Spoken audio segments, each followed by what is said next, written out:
Oh non, j'ai plus de munitions. Bonjour et bienvenue chez Eva. J'espère que vous êtes prêts à vivre une expérience e-sport VR et exceptionnelle. Je vous laisse mettre le masque, Ouais. l'encoche au niveau du nez. J'imagine. C'est bon comme ça? Super. C'est net. Je vous passe la sangle autour du bras, ensuite autour de la tête. Je vais vous faire une petite explication de l'arme. Vous avez 2 manettes sur votre arme. La première, vous ne l'utilisez pas, elle sert juste à viser. La seconde, vous tirez avec la gâchette.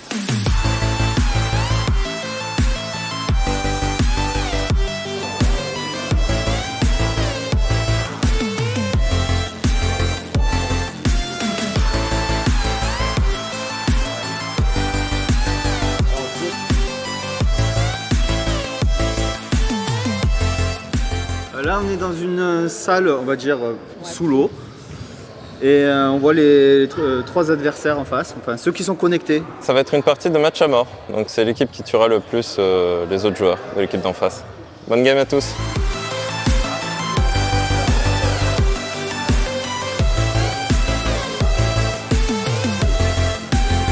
Les joueurs sont plongés dans un monde virtuel, à l'intérieur d'un soldat.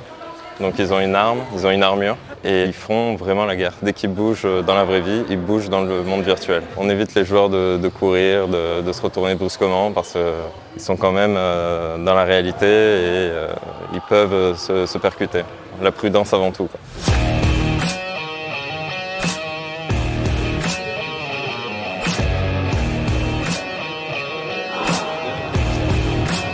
Allez, je te suis, Nathan. C'est extraordinaire. C'est hyper immersif par rapport au casque où on est en position fixe. Là, le fait on peut courir, on peut se déplacer n'importe où, devant, derrière. C'est impressionnant. Moi qui ai l'habitude d'être derrière la manette, là j'étais dans l'écran en train de jouer, j'étais dedans quoi. Je me suis régalée. J'ai pas vu le temps passer, je sais pas combien de temps on est resté, mais j'ai pas vu le temps passer. Ça rappelle vraiment le jeu vidéo, quoi.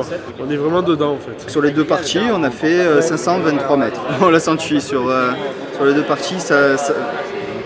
On est un peu fatigué à la fin, on transpire, on a chaud. On a l'impression d'avoir fait un peu de sport. Enfin, un petit peu.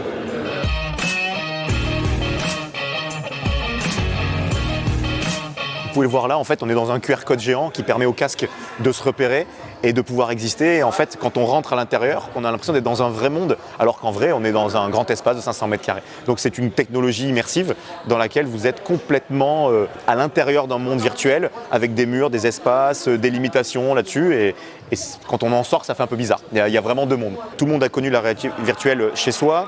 On a commencé à avoir des salles de réalité virtuelle, mais où on était sur un tapis. Et donc on se déplaçait sur un tapis, on était encore fixe. Là on est sur le cran du dessus où on se déplace dans un vrai environnement et on est libre de ses mouvements. C'est la pointe technologique de ce qui se fait. Et peut-être que dans les évolutions futures, on pourra bouger les bras, attraper des choses, jouer avec des objets. Voilà, le champ des possibles est ouvert très clairement.